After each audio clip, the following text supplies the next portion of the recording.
Welcome back to another episode of Stories from the Dirt. Kara and I are here today with Nicole Patel from Total Chaos. Hey, Nicole, how are you today? Good morning, guys. How you guys doing? Good Good. morning. Thanks for spending some time with us. We're anxious to dig into your whole dirt story and how you got here in life. I know. Yeah, definitely been a wild ride. Total chaos is pretty fitting. My name is Nicole Patel. I am the director of operations at Total Chaos Fabrication, a company that my husband and I started over 25 years ago. A small, privately held company, still in the space, and kind of we're fed by passion by a group of rad human beings that I get to spend every day with, and for the most part, living the dream. Nice.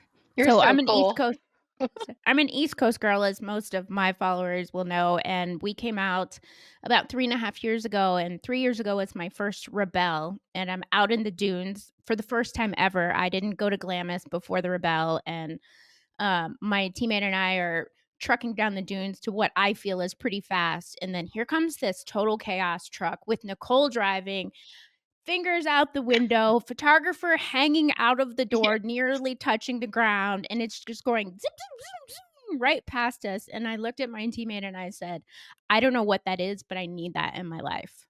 I think And so everybody ever says that when since they see Nicole. They're like, I want to be that person. It's like she's just the coolest.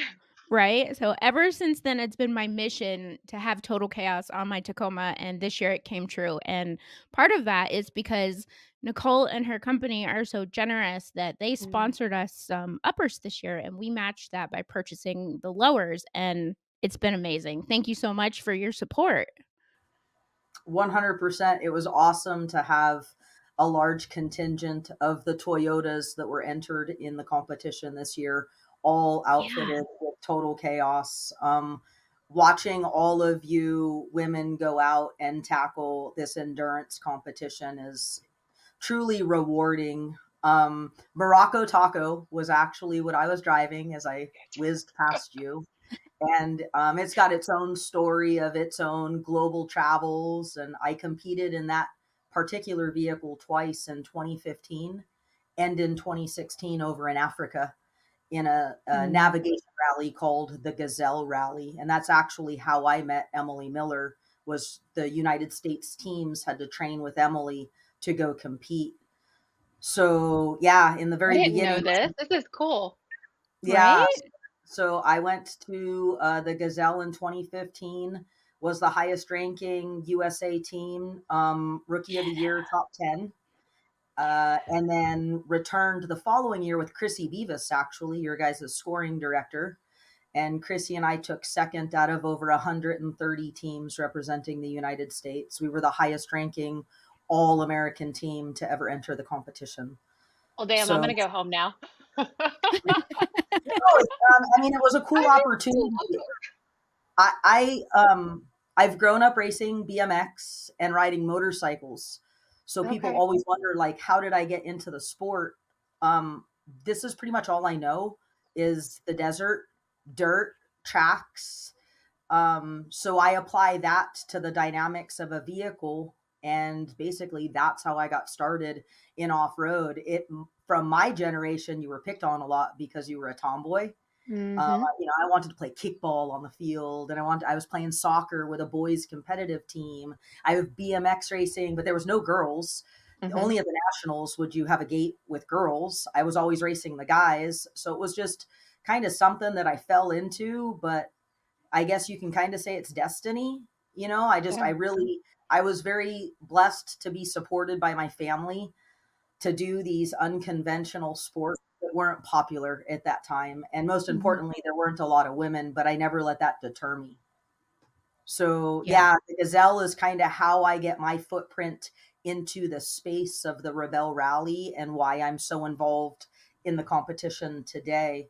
When I How went do to you Africa, huh? Go how ahead. do you how do you feel like you said that you hit a point there that I just want to follow up on. How do you feel about overcoming that stereotype of women in this? It to me, it was nothing that I ever even let the stereotype I don't know. I honestly, I look past it. I'm blinded by it. I've never let gender be something that is going to impact if I'm tenacious, if I'm honest, if I'm ethical. You'll always hear me say there's three things no one can steal from you: your honesty, your ethics, or your integrity. And if Mm, you walk with that path every day, wherever the universe is going to park you, that's kind of where you deserve to be, you know? yeah, So I've never even said I'm a woman in a male dominated industry in, the early 2000s, late yeah, 90s. I just did my jam. I woke up every morning and did what I love to do. And now there's so many women in our space and our sport. It's beautiful, awesome. It's absolutely awesome. Yeah, for sure. incredible. I know when we were preparing for the interview, you said what we get to do here in America, you had to go all the way to Africa to do. Mhm, Um, and a big question we have for people that have participated in the Rebel is, was it a life changing experience? And mm. so I'd like to hear your views on going to Africa and having that. Was it life changing for you? It was career changing. So I grew up in this space where I always had the guys in the pits with me, and we ran with a pit program called Locos Mocos. And our motto was we fix stuff for free. So we would travel south of the border to the Baja Peninsula for San Felipe 250, Baja 500, Baja 1000, and we'd construct a city out of 50 random people from all over the United States that wanted to donate their time. And the head cheese at the time, his nickname was Baja Jones. And he built this custom trailer, and we would fuel people and weld and be mechanics in the most remote location in the Baja Peninsula. I mean, it was just a wild experience, but I was honestly almost every year the only chick that went. And again, it Yeah. was no big deal. The boys just let me, you know what I mean? They Yeah, took care of me. They made sure I was dialed, couple too many shots of tequila. They'd be like, you got to get hurt, I mean, it was rad. And I loved that opportunity. And then mm, my sister-in-law passed away unexpectedly of an aneurysm at a mm, very young age. I was 38 and I think she was 35, mm. 34 at the time. Wow. It was one of those like, man, like that's just wild right now. And I was struggling to think of something I wanted to do next in my personal chapter of life or career.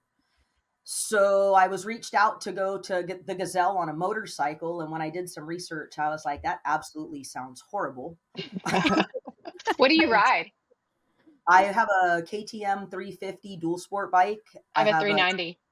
I have a Honda CRF 250 with a big bore kit for certain tracks, and then I also have I just got a KTM 350 SXF. So We I've actually got have 2 motorcycles here in our living room. I have a Honda 125. I big board it to a 181. nice. Yeah, I mean, moto's still my passion. Put It's on a fun. helmet, I can turn it all off. I bet you can. So yeah, so going to Africa was just like, man, I've got to get out of my comfort zone with the Mm, boys. And the first year I went, I had actually gone with Jesse Combs, and that was a gnarly adventure. You're halfway around the world. You've walked away from your comfort zone. I knew that she was a trustworthy mechanic. She was a drafter. She took the navigation role. I wound up driving. I thought I was going to be the navigator in the beginning, and to be honest, I didn't possess the skill set of what it really took to do mm, a lot of the triangulation. I mean, I'm okay at it, but we weren't going to okay. be a great team with me doing it.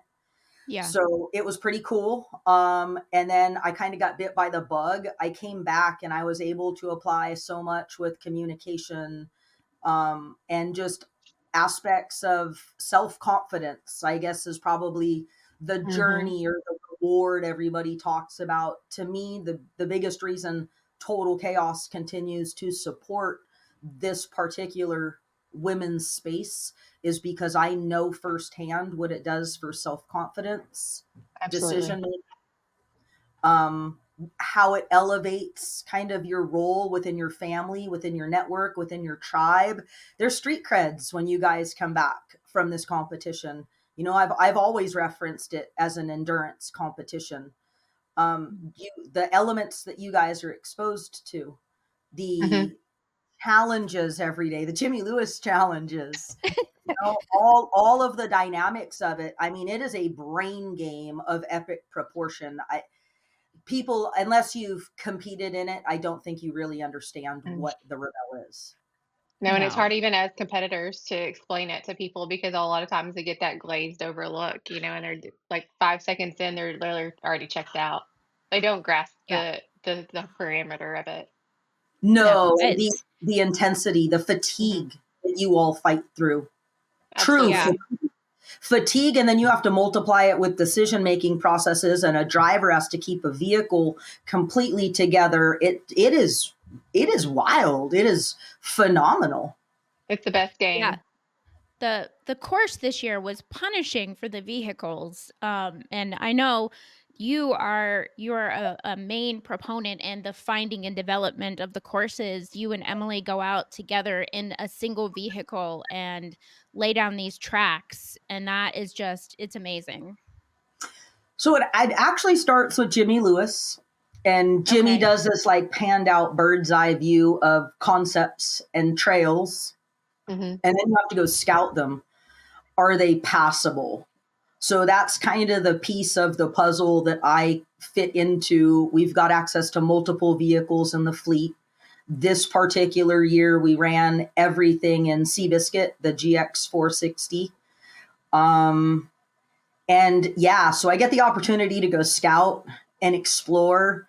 And there's many times we'll be bombing down a trail and have to stop and go, this is out of the bank. This is not an option. There was one pinch rock this year that I thought we hiked down it. It's over 100 degrees. It was, I think, 110, and it was only noon, so we're not even at peak heat. We That day it got to 118 at 7 p.m. Wow. Wow. And we go hiking down this waterfall ledge, and there was a pinch rock, and then it opened up and we got to it, and I'm like, dude, I could squeeze the car through here. Well, when I got the car into there, Emily's just like, dude, I had inches, and I'm like, I'm gonna make Seabiscuit a beer can today. So I had to try and back out of what I got in, and Oh that is wow. the first time I have ever had to pull out max tracks and Mm. back up waterfall ledges because there was no way to turn around. I had Yeah. basically got myself for the first time in a predicament where it was like must eject. You know what I mean? And Yeah. yeah, dude, Emily got some heat fatigue in that moment. But I carry Yetis, and like if you have a cooler like a Yeti, there's Mm.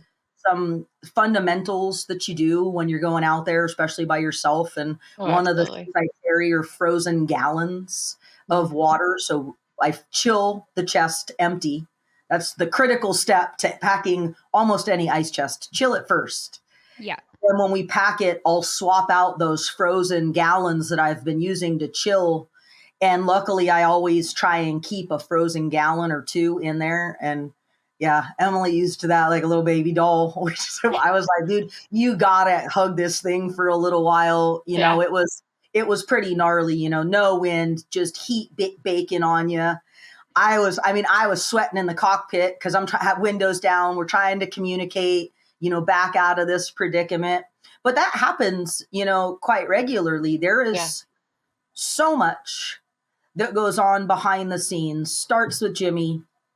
Then we go out and begin some scouting, and we're trying to run a crossover course, a 4x4 course, and sometimes you have a loop and a loop, and I mean Mhm. we're grinding like you guys are in the competition. It's 10 to 12 hour plus days in Even the more Yeah. course. because probably even more because you don't know what you're going to find. Like in that situation, it's going to add more time because you're having to backtrack and find all the things. That's honestly the one of the funnest. I can't imagine how much fun it is to be able to go out there and just see all of these possibilities.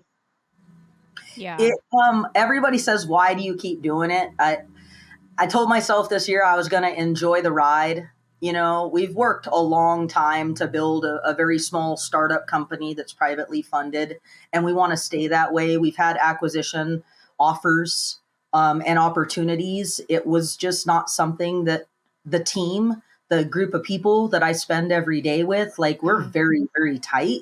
as Mhm. a family. We've got 5 of us turning 19 years together That's this incredible. year. You know, the loyalty, the camaraderie, the friendships.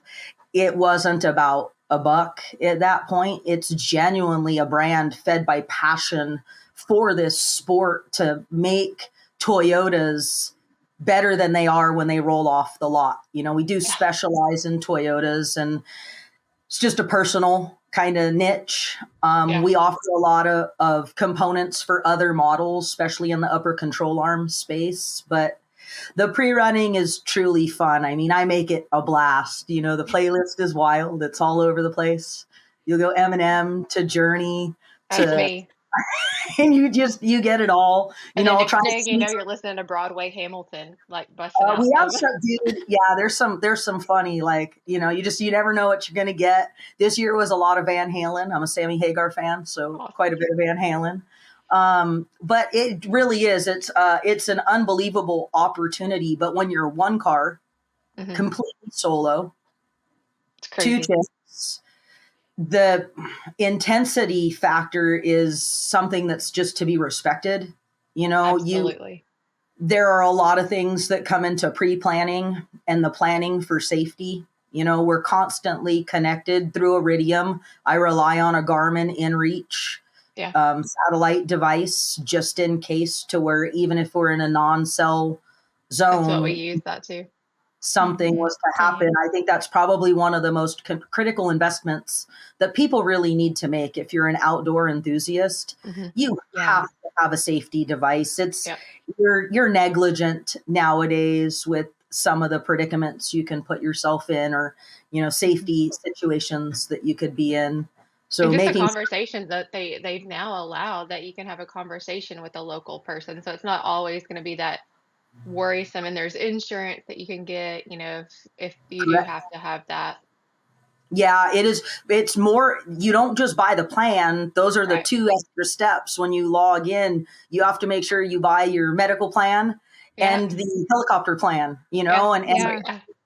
you all, like, you got to remind your friends that are expanding in that space, like, hey, it's more than just your monthly activation. Yeah. Definitely put those two add-ons on, because it's when you need them. Yeah. Yeah. That's the most critical. Yeah. For Absolutely. sure. You had mentioned that whenever you were over there in Africa and you realized that you weren't wanting to, or you weren't going to be the best teammate if you were the navigator. Did you learn that in practice, or did you learn that like while you were navigating? No, I learned it here in America. Okay. Well, I mean, Jesse, like I said, drafter, fabricator, Mhm. mathematics was Yeah. her. That was her niche. Hmm. And An then Chrissy, incredible loss, by the way. what was that? An incredible loss to have lost her. Yes, yes. She was chasing her dreams, though, for sure. I Hmm. remember being Absolutely. in Africa, and the comment saying, she wanted to be the fastest woman in the world. Incredible. And Incredible. when you set yourself with, that's one of the highest risk things that you could Oh, possibly do. absolutely. When you're passionate about something, you sometimes overlook the risk for the Hmm. reward, or chasing, something that's your goal. That was her goal. Yeah. Yeah. Absolutely. So, and I then don't know going if back, you watched our rally, but I feel like that was kind of our last day, right? Like we were the ones that were stuck on the side of that mountain. I Um, do know who you are now. You guys, yeah. you guys showed up at dark. Mountain Yes. girl. Yeah, yeah, I am real curious. There were yeah. 9 different lanes to climb that particular Hmm. extremely technical hill that's in our backyard. Yeah, Can I ask yeah. Of why course you that one? can. Why that one? Well, my navigator thought that that was the way she had seen a vehicle come down. And when you get up there and your head is in that space, right, where you're in this game and you're on the last day and you want to get to the finish line, the very last, I wanted to go back the way we came because I had already come up that way. So I knew it was like a proven point. But she had saw that way and she had thought that was the way. And I didn't get out as the driver. That was my error. I didn't get out to check it. And so she got out and spotted me, and next thing you know, I was 58 degrees off camber and I was calling it. I was like, we're not doing this. We're getting out the sat phone, and because it's about to roll. I'm about to roll. And so we called Nick and we got everybody out. I threw the emergency brake on and we did it. We did it well. We could have went it so many other ways, but that was our lesson for the rally. And I think honestly, I'm very thankful that we were had that. Jimmy, as he took me down, he was like, if you don't have these consequences, you don't learn. And so I think that was a very good opportunity for us and what we needed. You hit a really good point. A lot of people try and like train. I'm going to train for this. I'm going to train for this. I've never had formal training in any aspect of what I do in the space of off road. I've learned by failure. Mhm. Sometimes it's better to be lucky than good. You'll hear me say that all the time. Right. Safety third. I say that all the time. But the reality is like, I've had a lot of motorcycle injuries that Mhm. kind of get you to the next level or tell you where you shouldn't go in trying an obstacle. Yeah. That ledge, we had hiked that Wednesday morning actually, and we had hiked up the long way, Uh-huh. and I mean, you were talking multiple vertical feet of up, up, up, up, up, and Well, I know. some Lots of crosses up there. It's great. 100%. Yes, yes. But it's one of those, if you have a lesson from it, I mean, you're lucky you got out of there unscathed. I mean, Mhm. dunes are something that are completely to be respected. You see a lot of people make a lot of weird decisions, like trying to turn uphill as gravity is sliding you down in a dune. To me, I don't understand how you don't feel that in your butt. Like, dude, you have to turn down. Your car is never going to go up that hill. Like, you have Or to stop and put it in reverse. Yeah. or no, you sometimes, depending on where you're at on the Yeah. descend, you're going wherever that hill is going to Very true. kind of let you settle. You know what I mean? Yeah. And it's, I guess, riding moto and BMX, you just kind of learn some of that. We do Yeah. a lot of hill climbs, so terrain that you're not going to get traction on, or start a gear high because you're going to have to go from third to second to get up the crux vertical piece at the top. Yeah. There's just a lot of things, and I think that that's what's cool.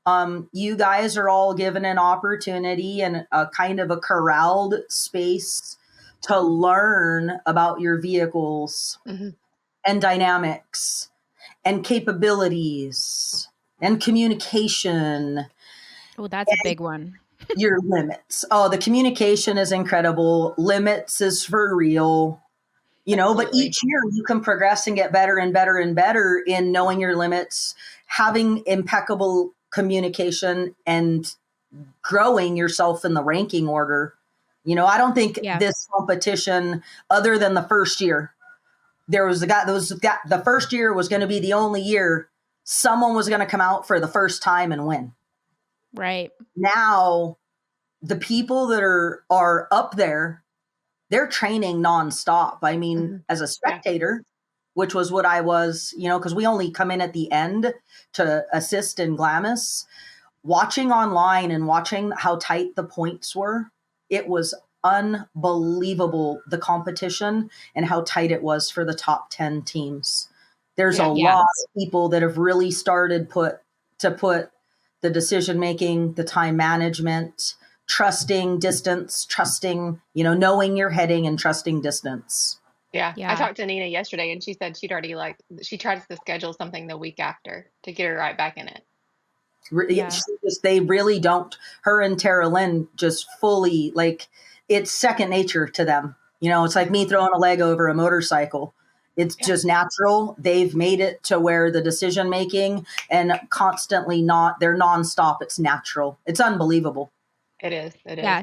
Tara Lynn is, my mentor because we live about 30 minutes apart, and so when I moved here and signed up for their bell, I saw her in the group, and I was like, "Hey, we're close, we should train together," and I didn't know at the time she's the winningest rebel ever, and she was like, "Yeah, of course we should," and so she just became, like, my mentor, and this year, after the Tacoma got damaged and I didn't have a vehicle to drive around in, those last 6 weeks, um I'd already had a lot of training scheduled with them, so I was able to hop in the back seat and Mm. observe how they really work together, and, that really upped my game, my personal game, like, those last 6 weeks, my navigation took, like, a huge jump, and it was invaluable.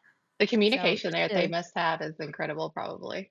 Yeah, I like to tell anybody that has the opportunity, just be a fly on the wall in their back seat and observe them in their natural habitat, and it's incredible, and it's all about communication. I mean, Mm. skill, yes, but once you get that skill, knowing how to communicate with one another is crazy. So there's a term in the Toyota way, which is what my company's fundamentals are. We operate on the Toyota way, and it's called Genichi Genbutsu. Go look, go see. And Mhm. there's so much truth to what you said, Avis. Sometimes to elevate yourself to the next level, you just have to stop and observe. It's not even asking questions sometimes, it's just be a steward of observation to successful people or a successful process. We're all a byproduct of the five most influential people that we hang out with every day, and when Mm, you're yeah, locking yourself in a cockpit with those two and you're just in observation mode, you can't help but open that door and get out and be better than you mm, were when you heck climbed in. yeah. Yeah, heck yeah. I mean, it was invaluable, and that's honestly the best thing out of coming from me nose diving off of a dune this year was just I mean, I'd already planned to be hanging out with them, which that in itself, like you're just absorbing all of the speaking and Mhm. the stuff outside of the vehicle, but to be in the vehicle with them for so many hours and just like Tara Lynn was in the front seat navigating and I was in the back seat navigating, and sometimes she was a little closer and sometimes I was a little closer, and so we were just like and it really helped me not only see their communication, but understand the pace that's required. Because everybody tells you it's pace, but until you feel the pace, you don't understand it a lot of times. Live that intensity. Nina Yeah. and Taylor Lynn are two rock stars. I mean, in regards to their accomplishments in the rally, they are incredible women. Their willingness to share, um, Nina's trainings, that's where I've Mhm. actually met both of you. Mhm. Nina always gives me an opportunity to come out and play with you guys in the dunes, and it's awesome to hang out with her and Nick. And I love to go out and cook. I just love to share the stoke for our sport. Something that I think I take for granted sometimes that this is what I do as a day job, and Mhm. I've probably forgotten more than I could work with someone for a week to teach them, but to just build some self confidence, get them over that fear moment, give them some pointers about their vehicle or a situation or a circumstance. And I mean, Nina's so rad. It really is cool that she gives me the invite every year. I get her calendar schedule, and she's like, "Come crash whatever you want." And the last couple years, it's been so rewarding. I just love giving back, to be honest. Yeah. I It's hope so to see you rewarding. out I there. love teaching. Yeah, I just met with potential rookie for next year here locally last night, and I was just like spewing all of this information and I was like, if you do this, you must let me help you That's because I, it's so fun. it's awesome to see how many of you now. I mean, I remember the first year. Basically, so I go to Africa and I train with Emily, and then I wanted to go race Vegas to Reno. And at the time, there weren't any chicks running long distance desert races. Mm, So I asked her to do it with me in our race truck. And I remember her saying to me, "You could do it by yourself." And I didn't believe I had the endurance, the fitness, and most importantly, the mental capacity to be that hyper focused for 12 plus hours driving at high speed. yeah. So it was something, we had gone out and tested our race truck in Johnson Valley in August of 2015. And that's where kind of a bond was struck and a connection. She's hanging out with the whole shop. We let her drive the race truck, and even that day, she's like, "I really think you should do this yourself. And I'm like, no, man, like that's dangerous is what I'm Yeah. thinking. But then you start going, could I put myself in a fitness position to be ready for that? You got Mhm. Laia Sainz that rides a moto in Dakar. That's like female motorsports athletes. Those are people I look up to. She Mhm. is an amazing athlete. And I was like, well, maybe I can do this. So Mhm. shortly after that, I got this phone call like, hey, will you go to the desert with me today? And it was like, yeah, dude, I got nothing going on. We'll go derb. And indirectly, that's how I wind up in the role that I have. I kind of knew what was going on, and it was 5 hours of dialogue within the car of what was coming. So I kind of could never compete because I was Yeah. already behind the curtain. Yeah. And that's really kind of how it started. You know what I mean? But Mhm. and we have the same thing when it comes to pre running. She has a very intense role in that right seat, very intense. There's not a lot of talking, to be honest. I have a job to do. Mhm. I'm pretty stoked to state to to claim I have zero flats in Nice. 9 years of pre running, Knock on and all the wood. Yeah. we you know I I know you're a I good driver, so that's great. well, it's one of those, like, that's one of the things each year. I'm like, dude, can I keep this going? I've Yeah. double flatted in Vegas to Reno back to back. And that, like, if you look at the rock, you're going to hit it. This Oh, is yeah. Yeah. just, especially at high speed. Don't look where you want to go. Don't look at what you don't want to hit. I mean, you're guaranteed you're going to hit it. You looked at it. Yep. So it's just one of those. I take my role in that cockpit very, very, very seriously. I set personal goals each year. That's one of them. But she's hyper focused into sitting there and checking routes and looking at the big picture, and in her mind playing, where are the photographers going to be, where, like, there's just He every, sets the whole stage. it's wild, so it's intense, and I like the pressure that I can't fail. I honestly Yeah. can't fail. I don't want to ever have to hit my SOS button and call our crew out to have to rescue us. And that's an intense responsibility, but I dig it. I kind of need that, I think, to balance myself, because I mean, you don't have a nickname Chaos because you sit in the corner hang out by yourself. I'm trying to balance that wild chaos version with the, yeah, let's get out, let's get this job done. I think this year was like 24 days, and Mhm. then you got packing before, unpacking after. So it's a commitment for sure. You had mentioned Yeah. that, you try to tell yourself that you couldn't do that by yourself, but then you started thinking, well, maybe I can. Where is that? How do you encourage people to maybe decide that in themselves? The belief in, I think it's kind of who you surround yourself with. So at that time, Emily just kept like being that little voice in the back of my head, dude, you can actually do this. Yeah. So then it was like, okay, well, if she believes I could do this, what do I have to do? Fitness was first.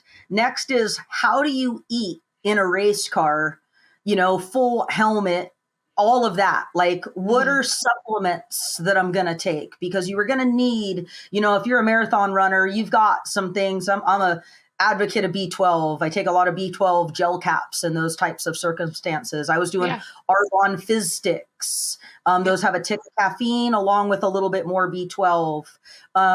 She was at my door throughout the entire race, and we did a sliced turkey because I'm a high protein. I eat protein. Yeah. So it was like, what will not upset my stomach? So it was peeled tangerines and sliced turkey. Um, and then, of course, what do you do when you got to pee? Well, that went real simple. You're just going to pee your pants. Yeah. I mean, you know what I mean? I wasn't going to wear a catheter as a girl. That's The crazy. boys had to Rochambeau on who was getting in the race car to put it on the trailer because it was wet. But I mean, that's just part of it. Those are the things that, if you're all in, you're gonna think about everything that you could Wow. encounter, experience. When the night section hit, because you don't leave the line till about noon, so we're not finishing till between 1 and The next year was, I think, 2:30 in the morning because we had double flatted. Had to wait for the chase team to bring us out tires at a remote pit at Rawhide. And the fatigue, that's where it really, you're trying to drive at high speed, you're dealing with dust, you've got big lighting systems, lights are constantly on and off. And I remember my navigator, like the cockpit got silent for a little while, and I was starting to freeze my ass off, and I wanted to tell him to turn off the air conditioner, and thought I was playing the music too loud. And like 15 miles later, I said, "Hey, Timmy, I almost asked you to turn off the air conditioner." He goes, "Thanks, asshat. I almost asked you to turn down the radio." Well, there's no windshield, and it's like this ice cold air in Nevada at 1 in the morning. Yeah. So of course I'm freezing, and you're listening to that motor hum because you're running at high RPM for so long. You kind of Yeah. go tone deaf for a little while. So that was his whole music comment. But that was when we both realized he smacks my helmet. He was a rad navigator. Smacked my helmet. We had to laugh a little bit, kind of shake your head and go, "Dude, we got another 60 miles of this." There was this treacherous mountain range as you drop into the rodeo. You definitely don't want to drive off the side of it. So it was like, dude, reel it back in, man. You got to Okay. focus, Yeah. I really believe surrounding yourself with people, him as a guy in the right seat, trusting a woman. That was a big deal. He has 2 daughters, so he was always supportive in their competition, downhill skiing and stuff. It's critical with who you surround yourself with to get you to that next level. And that's with Yeah. anything in life. Yeah, you Your won't job. level up if you stay down here, you will never level up if you're just gonna hang down here. No, Yeah. man, if you want to fly with eagles, you can't chill with turkeys, dude. Yeah. I love that. It's such a simple saying, but there's so much truth I'm gonna write that to down. it, Yeah. you I know, was and raised by people who set no limits for me, and that, like, just started me off.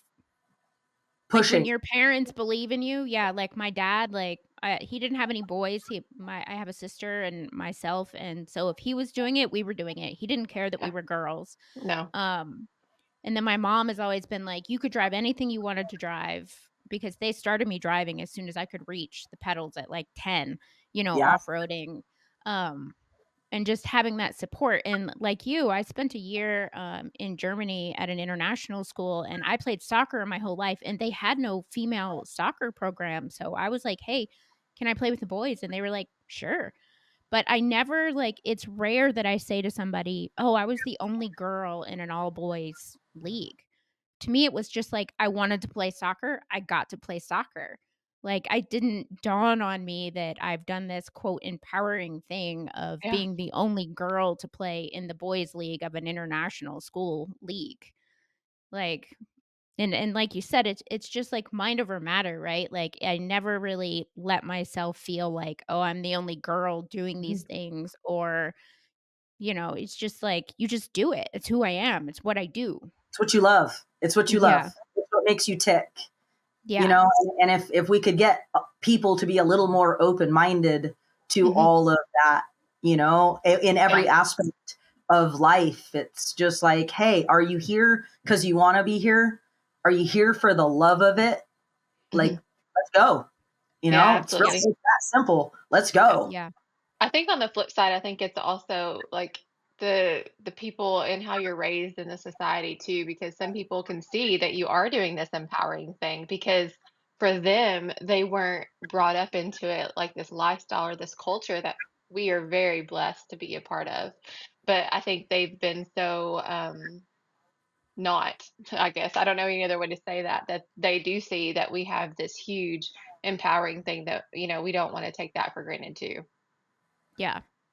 Although Kara challenged me the other day, she was like, "I don't believe you would ever rate anything a 10, like on a scale of 1 to 10." She's like, "I don't think you're ever rating anything a 10." And I was like, "I totally will rate things a 10." So I've been thinking about that since she challenged me, and I think she's right. Like, if I give you a 9, that's like me giving you a 10, because in my world, there's always room to grow and learn. Mhm. And So I do think she was right. I might be a hard ass in that I might not ever give out a 10. I don't even think that to me is not a bad, that's kind of a compliment, It's not, because yeah. something in life is going to stoke you out at a level that you're going to be like, dude, that was a 10. It's, you just haven't felt it yet. You felt a lot of nines, and that's okay. Nine is Yeah. up there. So I I, think this is a good time to talk about my total app scenario with total chaos. I That was a freaking 10. Like if I could say bad words, I would say it. That was You can say incredible. words, you Oh are an no. adult. Well, I know, but I feel I had to have I feel like for the little girls that follow me, I don't want to like say Okay, effing, but okay. that was Fair, a fair. freaking 10. Like, Yeah. oh my gosh. You make me want I'm a Jeep girl. I love my Jeeps. But I like whenever I got out of that truck, he said, "Are you coming back next year?" Because after I told him I'm team 120 that was stuck on the mountain. Everybody knows who I am.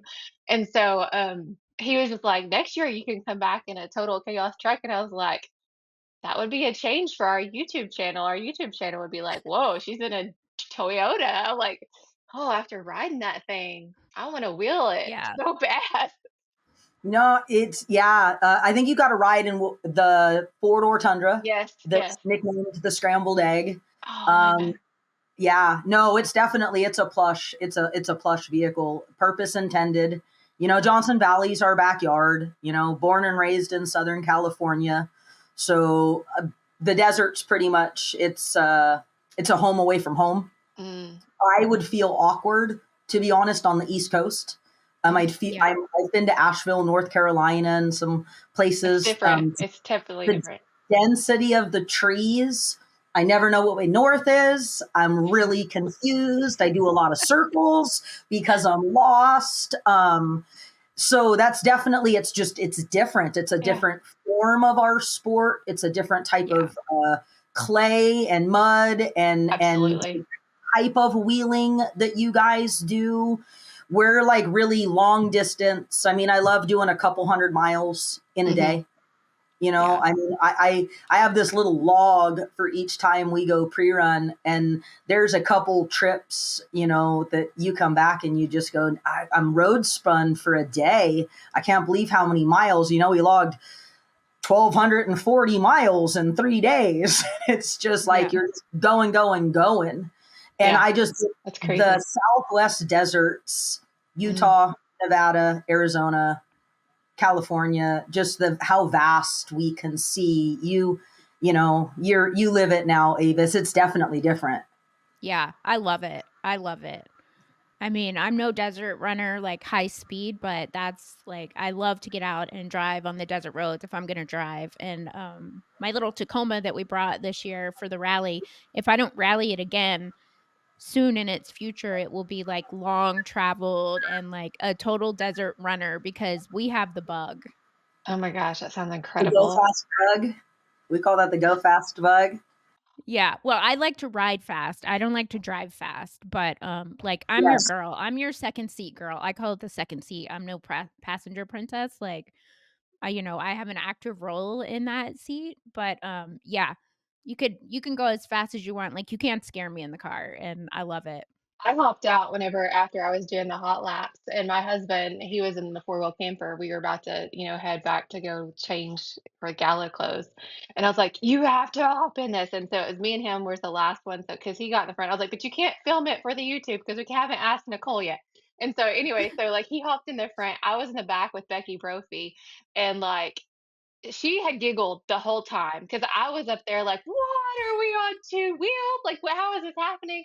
And then like Matt goes off and he just like crested a hill, and he caught some air. And Matt was like, "Oh, that's so cool!" And I was like, "Just you wait, just you wait." And Becky just giggling. It was fantastic.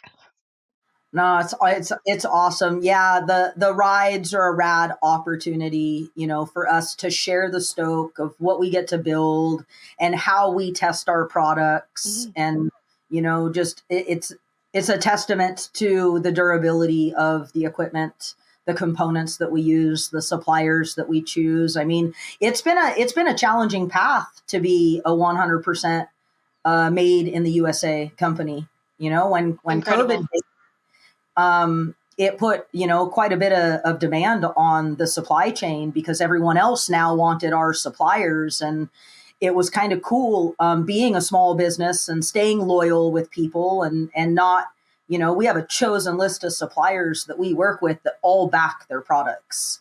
And one particular company made a decision, to all the companies that had gone around them, used to buy from them, and went overseas and were importing, Chinese products, plain English. They wouldn't take them back on as a customer because they Oh, were nice. struggling to even supply their current customers that stayed loyal, that weren't price shopping. And Right. to me, that's true manufacturing in America. Yeah. It was Yeah. another small business. It wasn't about greed. It wasn't about a dollar bill. There was more work than any of us really had time to perform, but they stayed loyal. And Yeah. it says a lot about our brand, about the suppliers. It is a premium product, and it is hard to build Yeah. something that's handcrafted and made in the USA. It's not robotic welders like some Yeah. of my competitors. It's like we touch everything. As the director of operations, my hands are in every aspect of the company, from the raw material coming in the building all the way to packaging where the parts are going out the door. I wanted to keep us a small business. We've had a lot of opportunities to take a lot Mhm. of different paths in this career, but I've tried to keep us small, and under Yeah. this certain size umbrella that is manageable still by a husband and wife, Mm. and a group of, like I said, amazing people that come in every day that are just as passionate about the brand as I Mhm. am. It I Yeah. think really that goes is. back to that honor and integrity and everything that you mentioned earlier. Yeah. That's what your company represents. Yeah. Yeah, And no, I mean, knowledgeable. it's So, gift. It's a gift. You yeah. get Pat on the phone. I mean, he's a Wikipedia of parts, even if it's not ours. The technical support, the customer service. Our packaging team really prides themselves on making sure that everything's in the box. Like, the last thing we want is you to open the box and be missing something. Like, Yeah. Happened to me right. just yesterday. Yeah. Oh, I was gonna say, Pat, because Liz and I set out to touch as many parts of our truck as we could this year because we both felt the year prior we were left as sort of like, I don't know, it's just making a noise, like, and Yeah. we wanted to know, like, what could that noise be when we look under the truck? Like, what should we look at if we're hearing a certain noise? And so, um, like, you guys sent us the uppers and we purchased the lowers, and I unpacked the box, and Liz and I touch everything and we put it together, and we're like putting it on there, and I pick up the phone and I called Pat quite a number of times. And the one time I was like, Pat, so we had to take off this brake thing that holds the brake line on, and it looks like I should just zip tie it back, but it doesn't say that in the instructions. Pat's like, yeah, go ahead and use a zip tie. When I was cleaning up later, in the bag is a zip tie. And Pat was so nice to be like, "No, it's okay. You can use the zip tie, and this is what you're gonna wanna do." And he wasn't like, "Hey, idiot, we already put the zip tie in the bag. Did you look?" Because like afterwards, I was like, "Oh my gosh, Pat is so nice." Because this was like my fifth phone call to him, like just trying to understand it. And yeah, never got upset. Never was like, "Did you look in the bag?" Because it's in the bag. So he's got a I just tremendous really amount of appreciate that. patience, but the whole staff supports the fact that I want to make a financial investment into growing a community of women. It's very hard for my small company to be on the same tier as Fortune 500 companies. Let's Yeah. just Yeah, say it. It really is. It Yeah. is yeah, not easy. It takes, I want the team's support to make that decision, but we're customers every day ourselves, Mm. and That we to me try. is more important than any Fortune 500. I'm just going to throw that out there. heck yeah, Well, they're puppeted in a different way. Being a customer myself, I try and strive to have our brand be the type of company that I want to buy from. Mhm. A Zerk fitting. oh I'm yeah. the I talked to Pat about those. I'm the only company in the industry that includes one extra. Yeah, Because you and could we that just too. did you need it? Yeah, we did. Oh, perfect. Hey, you know how Listen, many look, they people have already knew this was gonna happen. There's an extra one in the bag. no, it's just like why I just don't understand. But again, I think it's because my boots are on the ground. Mhm. I am part of every process. I also still field my own sales calls. I think one of the days you called, you're like, Nicole, what are you doing picking up the phone?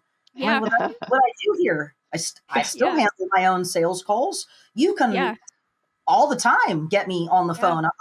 I clean my own toilets. It's totally okay. Like yeah, it's a day job. It's just like any other job.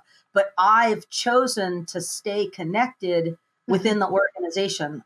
A lot of people have the ability to get to where I do and peace out.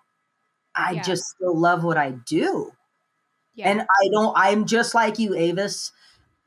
I'm constantly striving to be better. I don't want to be the version I was of myself yesterday. Like, if you are not striving every day to be a better version of yourself, you have leveled out, dude, and you might as well just crawl in a hole because yeah, it's yeah, not, I constantly want to push myself in random, like, I do this chaos bucket list every year. There's quite a few people that are part of this project, and you write down personal and professional things you want to accomplish and you seal it in an envelope.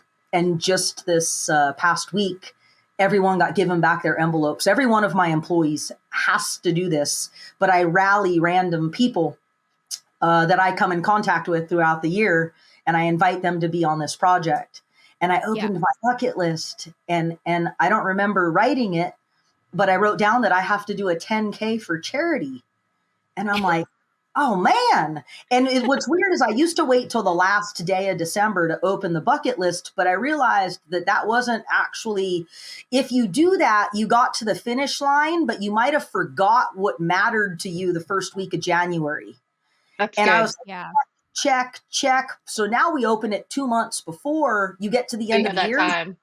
So you could go, that mattered to me. And you know what? It still does. But life gave me a curveball and I deviated from my mission, but I can reel it back in and still go accomplish that. So So when's your 10K? there's one on December 7th down in Mission Beach for Make a Wish Foundation. So it had to be for a charity too. So that's yeah. like one weekend that I don't have booked. So I'm like, okay, here comes the 10K. That's I don't awesome. seal it, but, I do reevaluate. I don't do resolutions, but like you, I make bucket lists and, I write it down and I don't seal it up. So I review it through the year and, yeah, I do that for both my life and for the Rebel. After every Rebel, I make a new list of things to work on the following year. So I can Mhm. appreciate that. We call that the snapshot. You audit what you did at the rally, and if you don't, everybody's like, "Oh, audit. That's a bad word." No, Oh, it's no. called self reflection. It's audit. Yeah. Yeah, Audit It's yourself. just a You word. basically gave yourself an audit of I need to work on this, and to be honest, that's probably one of the most valuable steps for you be able to unlock the Rebel Rally door again and not forget where you left off. I think that that's a phenomenal thing that you do because we're all now headed into holiday season. Everybody's got like a Mhm. ton of other things that they're focused on, but you left yourself yeah, a snapshot of weaknesses, opportunities, strengths. I mhm, mean, a SWOT Mhm. analysis is a phenomenal thing to do for yourself. Yeah, we were yeah, doing That's good that stuff. for me and my teammate. We were journaling. And so we would do that in our journal at the end of the day, every day, like from our day, what we learned, the weaknesses and the strengths and all of that. yeah. I am curious, are both of you going back in Yeah. 2025? We've already signed up. I am not signed up. I need a little mental break. I'm a free agent. I'm not saying I won't go back, but traditionally, like, I have signed up and sought a teammate kind of early in the year. But this year I'm taking a beat and I'm seeing if there's an opportunity that comes my way, and if not, I'm okay not competing this year. Very cool. I mean, you've done So, two, correct, 3. Davis? Oh wow. Yeah, yeah, 3. yeah. Yeah, I didn't go Yeah. back to Africa for the third. Sometimes, it's the 2 year, but 3 years, I mean, that's a commitment you guys are making. It's a almost year-long commitment Absolutely. to return. Yeah, it's a lot, it's a lot, and like I said, I would like to do it again, but, in my reflection, I've set new boundaries on what I believe I need to, compete at the level that I'd like to compete at, and unless those are met, I'm not Mhm. interested, if that makes sense. You're aiming for that 10, huh? Yeah, heck yeah.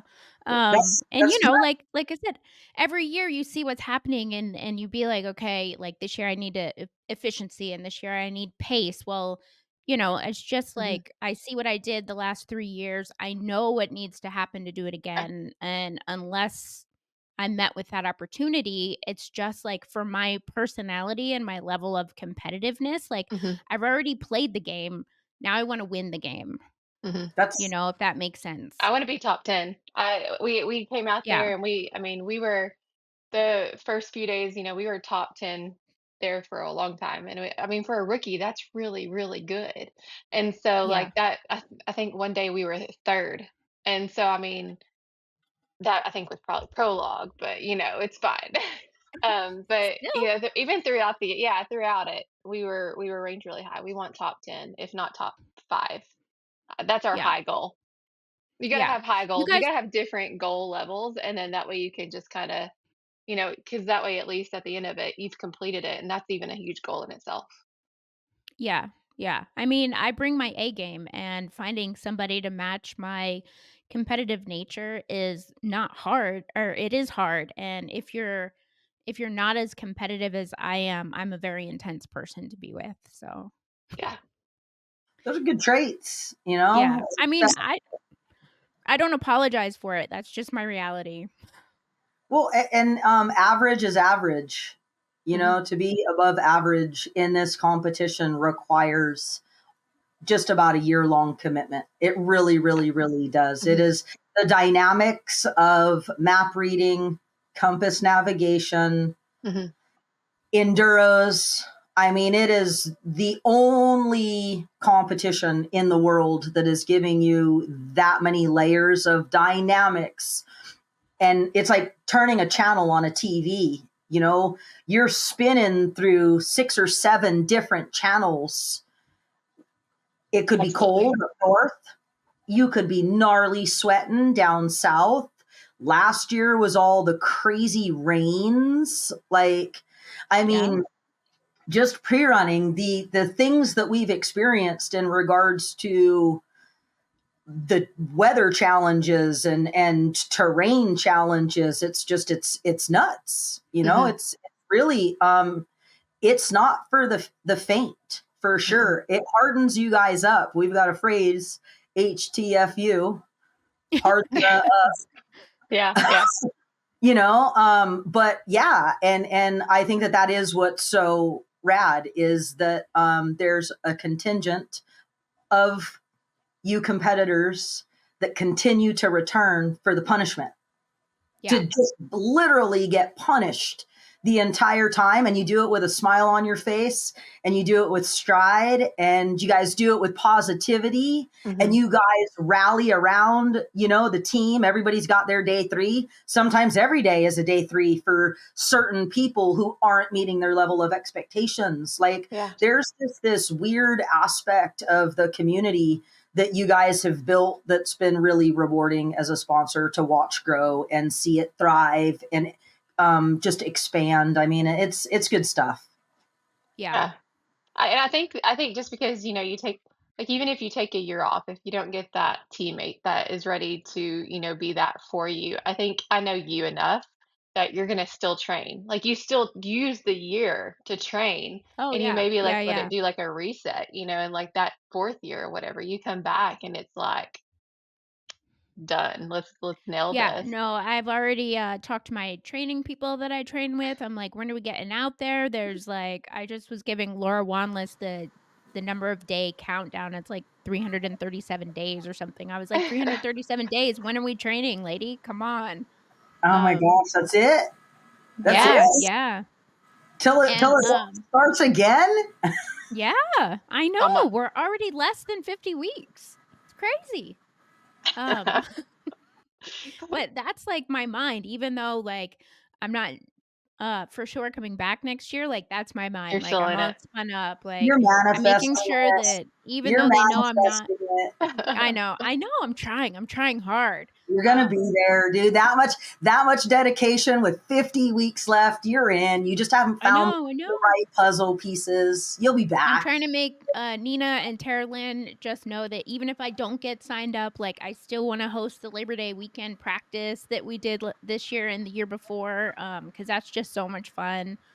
So, yeah, like, I'm still playing the game. Are Whether or you not I sign up officially, I'm still playing the game. have you thought about signing up just to hold the spot? No, Because I'm okay. not doing it. I was just curious I've done because that in the past. I know. I'm trying not. This year, I'm well, not I doing know it. as of yesterday, I had a friend sign up, and there's only like 5 spots for a returning because since it's the 10th year, I think a lot of Yeah. people are looking at that as I want to come back because it's like an anniversary year, you know? Yeah. No, I know. I know. I That's know. Just awesome. gonna keep That's so whispering that. awesome. I'm not taking control of fate this year. I'm letting fate act on its own. It's the universe. If it's meant to be, Yes. it's meant to be. Sometimes, yeah, Yeah. you just gotta let everything go. Yeah. I'm letting the But pieces you're fall into manifesting it, place. so you'll be Yeah. back. Yeah. I'm not worried. It's gonna work out how it's supposed to work out. Well, Nicole, Did I just want to did thank you for everything you do for the rally. I don't know that I've personally said that to you before, but I know your company and what you represent, even getting to talk to you here, I admire you even more. So just thank you for everything you do. I appreciate that. I genuinely appreciate that. It's been one heck of a ride, 9 years of being kind of sitting on the sidelines and helping just be kind of a private part to build the game. And it's crazy because we can't market anything. You know what Hmm. I mean? I Hmm. actually did put up a blog earlier this year that was a ton of behind the scenes and a question and answers with That was Emily so and I. fun. And it's just, yeah, there's part of you that's like, gosh, I wish we filmed that. And then there's the real part that's like, nah, man, it's in here. It's Hmm. filmed. You know what I mean? Yeah. I signed up for something that's got, some privacy attached to it. And I just enjoy the ride and I try to do the best job that I can for Hmm. Jimmy, Emily, and Beavis. Hmm. And, just always have a solid pre-runner ready. There's even one backup in the queue if something was to happen. I mean, there's a lot of risk doing what we do, but like I said, I like the pressure. I genuinely enjoy what it's doing for the sport of off-road and Hmm. women in the community. It's cool to see you ladies turning your own wrenches. Avis, you know what an upper and a lower control arm are today. I think you Heck also yeah. found the stock rod end was too, if I recollect correctly. Was Yeah, that so we did all 4 corner shocks. We did, the uppers, the lowers, we replaced all of our brake pads, a brake caliper, a sway bar link, our duro bumps, and we put together and installed the bed rack. heck I yeah? I think that's everything we did. That was a lot. Um, You basically built it. yeah. Yeah, yeah, I mean, we had, her husband and my husband, Brett and Rob, were there and would help us, like, Hmm. occasionally, like, one of the things I needed to learn was escalate force quickly, because just I don't have a lot of strength, and they would be like, "Oh, well, here," and they would grab the impact wrench and and I was like, "Well, I didn't know I could do that," so, like, just so they were there and they had our backs but they really did let us, like, get our hands dirty and really understand it and work on it and, getting those upper control arm bolts that are, a foot long in and out was like that took a lot of teamwork and a lot of understanding and moving things around in the engine bay and, it was a lot of fun. Like, Liz and I are both, like, so excited that we got to do all of that this year. That's Yeah, awesome. I think that's totally awesome. Yeah, and I had a conversation with you, Nicole. I was asking because we cracked a little piece, and I called you to order it, and that was the day that you answered the phone, and you were telling me a story about somebody in your company that had done something and broke that bolt, and you were telling me all about it, and I was like, "Nicole, I know what you're saying now. 3 weeks ago, I did not." And, Mhm. just that was amazing. It's so cool, you know. If I wanted to hang out with Matt when we first started dating, I had to go sit in the garage and hand him 14 millimeter wrenches, 21 millimeter wrenches, and learn all about his race truck. You Yeah, know, um, he wasn't a guy that went to the bar on ever. He was constantly in the garage, like, elevating himself. So, yeah, like I was explaining, to me, it's second nature. And Yeah. sometimes, I'll get people on the phone that they just think you're the secretary. Hmm. And it's like, no, I probably can help you. And if I can't, I'll get you to someone that can. And then when you get towards the end of the conversation and they're like, dude, you really knew what you were talking about. Well, thank you. They're all, I it's should. just, yeah, it's, it's so much more common today, to be honest. There's a handful of chicks in this industry that are now fabricating, Mhm. that are full time welders, that are full Yeah. time mechanics, that are full time counter girls, that understand, the gamut of aftermarket parts. We're living in such an incredible time to be a woman in America and have these opportunities for sure. yeah. It's Well amazing, said. and Beautiful. like I said, I super appreciate, like, Pat and you when we would call up and have a question, like, mid-install, and just with no, like, I would understand and I would explain things in my words, and you guys would translate it into the real world speak and tell me exactly what we needed to be doing in the moment, and so that was amazing. Yeah, a lot of times we'll ask for pictures just to double check that we're all talking about the same things. But Yeah. I mean, I tell people all the time, there's a lot of my competitors that you can buy a similar part for less, Hmm. but it's buy once, cry once. Do you have Absolutely. Yeah. technical support and customer service when you need it? You're investing in a Mhm. qualified group of people that all knows how to diagnose and help you keep a safely Mhm. operating vehicle. And you've got to make a little bit of an investment in that. Mhm. Yeah. If you bought Yeah. it for less, just yesterday I actually had a phone call from a customer who's struggling with another brand in the industry. And he admitted, he goes, they were less and I regret it now. And it's a bummer Yeah. when you hear people say that. But I guess that my only advice to him was you got to just do a little bit more research the next time. Yeah. Try and call these companies that have that price tag that's just too good to be true because you get Hmm. what you Yeah. pay for. For sure. Absolutely. And Yeah. you want to have the customer service aspect, but you don't want to ever need it, right? Like you want to be able to have that balance and that I think being able to call somebody is huge. Just being able to reach Mhm. out to like Avis calling Nicole. Like sometimes you have to send out an email and it has to send up these chains and just being able to start from someone answering the phone to know what they're doing is huge. Heck And we yeah. don't have an answering service. A lot of No, people, like, that's still something we pride ourselves on. that's When you call huge. from chaos, a human being is going to pick up the phone. And it's Yeah. traditionally one of three people, Pat, Rob, or myself. It's that Yeah. we're that small. We want to stay that small. We want to stay that tight. We understand that our price tag does not fit everyone's build budget.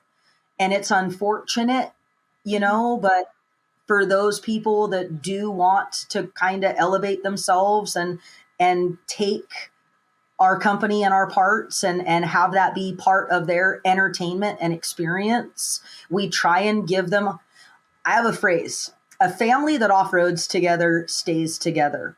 I Absolutely. My family did not off-road. My grandma wanted me to be a tennis player. God, she'd have given anything for me to play You look tennis. cute in a little skirt. Yeah, I don't wear dresses. Let's make that clear on this podcast.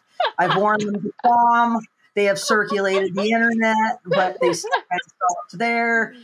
Just, I think that that's awesome. That if I can get a second generation, I have customers now that were kids of their Mm, parents building cars, and they're buying our parts because their mom and dad ran total chaos.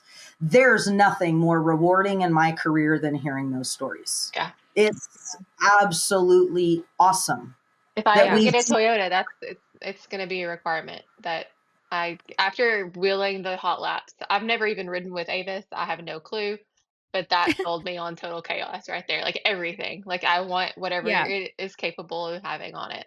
Period. Yeah, so Rob gave us his daily driver. That's how I came to own the Tacoma, for the rally, because a mid-sized truck was, in my opinion, the best vehicle, and I wanted total chaos on something in my life, and so Rob was like, "Here, I gift you my Tacoma," and it was 5 years old, so, it was and it Let's was go in, while it had Avis. been Let's go in kept. and just build it to be the desert runner it should be. Right, right, but, I mean, while it was kept up well, it was mostly a daily driver, like, it Mm, was 5 years old, so that's why, like, brakes and stuff like that, and it was built on the East Coast, so we really needed to put a lot in it to bring it up to speed to be our Rebelle vehicle, and so the budget was, like, it was a big topic of conversation, and knowing mhm. that I wanted the total chaos, and I called several times and got quotes, and Pat was nice when he would answer the phone, and he would, like, walk me through, "These are all the parts that you would wanna do. This is Mhm. if this is what you're gonna do with it," and, he sent me the thing and the quotes, and he walked me through all of it, and he was like, "Even if you don't go total chaos, call me up. I'm gonna help you That's out," awesome. right? And so, obviously, like, I wanted the total chaos. We made it work for the budget, and I don't regret it a day. Well, Um, you I mean, but yeah, I you mean. look at your maps that you get for the Rebelle Rally, how good and crisp and clear they are. If you were to get crappy maps, that would set you back in the rally. Just like the meat and potatoes of your vehicle are the suspension, the Yeah, shocks, everything there. You want to put your money on that's your third teammate. It literally has to get you throughout the whole rally. And so you yeah, want to build it correctly and you want to build it safely, and that's that's huge. Okay, rant yeah. over.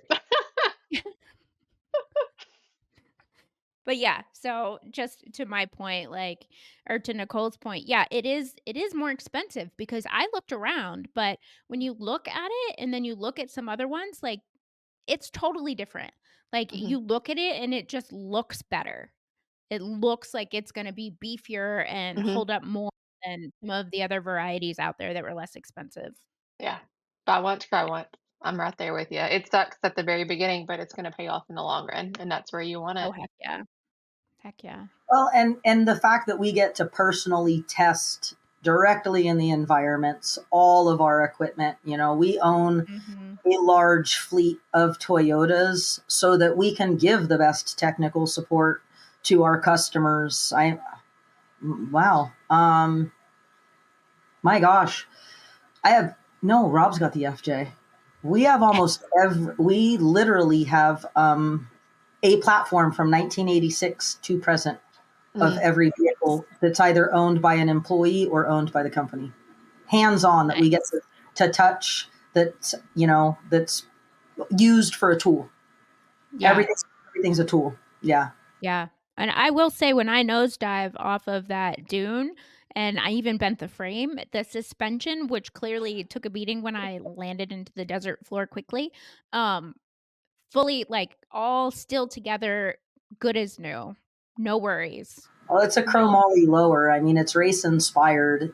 Yeah, Anytime we can, yeah, a lot of our materials are chromoly.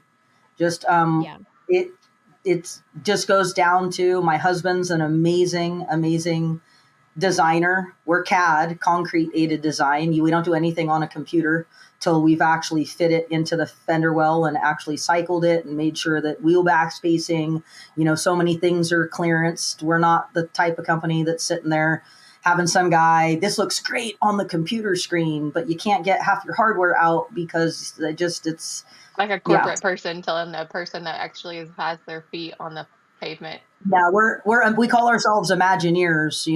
We've been given a car that someone else has produced, and we have to understand its assembly, reassembly, disassembly. Yeah, There's absolutely. just a lot of things that go into doing some of the parts, aftermarket parts that we do. So how did your yeah. husband get in? Like, how did he get started with all of this? He worked for his uncle doing sheet metal, so he's always Okay. done metal in high school, Okay. and then he just started fabricating on his own truck in high school, and his parents hated it. He put on all his own equipment, and his truck was torn down for like 2 weeks in the garage, and they just about lost their mind on him. And then he got connected with a guy that was racing in Lake Elsinore. We grew up in Lake Elsinore, Okay. and he was racing Baja for his own race team, and that's how we connect with a lot of our friends. But Matt graduated in '89, and I was '93, so we missed each other in high school. But I had a girl in my psychology class that was dating the other guy that was racing. Mm-hmm. So that's Friend. how Bill introduced us to me and Matt. And then he kind of like the people that help you motivate yourself. So we had gone to McKinsey's one day to go buy some Fox 2.0 shocks. That was the big deal with remote reservoirs, 1995, baby, 10-inch 2.0s. And this was a big deal. I mean, he throws down his credit card. He went broke trying to chase his race car dreams. But Story I of our remember lives, him, right? yeah, I remember him leaving, and he said, I'm dreaming to have a job at Suspensions Unlimited. This is the company he paid to build his roll cage. Okay. So Suspensions Unlimited was around the corner from Mackenzie's, and I'm in the right seat, just Well, I'll just stay in the car, pull up there and go ask them if they're hiring. So I'm sitting in the car and I'm like, God, this is taking a little longer than I thought. We gave him a welding test, Johnny on the spot, and he started that following Monday. Oh my That's how gosh. he got his foot in the door. Larry Roseveare was a very, very, very high profile sand car suspension designer. Had a lot of high profile people, Derek Krieger, Danny Porter, a lot of guys that have gone on to some good success in the sport. But basically, Larry taught Matt everything about suspension design. And this is during an era when Glamis buggies were all beam, Volkswagen front end beams, and they're converting to IFS, independent front suspension. So he got to learn a lot about geometry at that time. Yeah. And to this day, we still do business with Larry. He has since sold Suspensions Unlimited, but he owns a laser cutting company. And 30 something years later, that's how loyal we are. We still actually buy a lot of our parts from his company. He's a good dude. You're incredible. Yeah. I could talk all day. I'm sorry. I know. We should wrap this up, ladies. It's been a while. Nicole, we thank you so much for giving us your time this morning and telling us your story. It's amazing. I'm glad I got for your support. Yeah. We thank you for your support of not only me personally this year, but your overall global support of the Rebel and all that you do to make it happen. Thank you so much. Yeah, for women especially, it's incredible. Like you're a huge inspiration. Thank you very much. Legit, the real deal. Remember, enjoy the ride. Definitely. Thank you guys for the opportunity. It's been awesome to share a little bit about behind the scenes with Total Chaos. And I genuinely hope I see you both at the start line in 2020. We shall see what happens. See you guys. Have a rad day. Bye. Thanks, Nicole. Bye.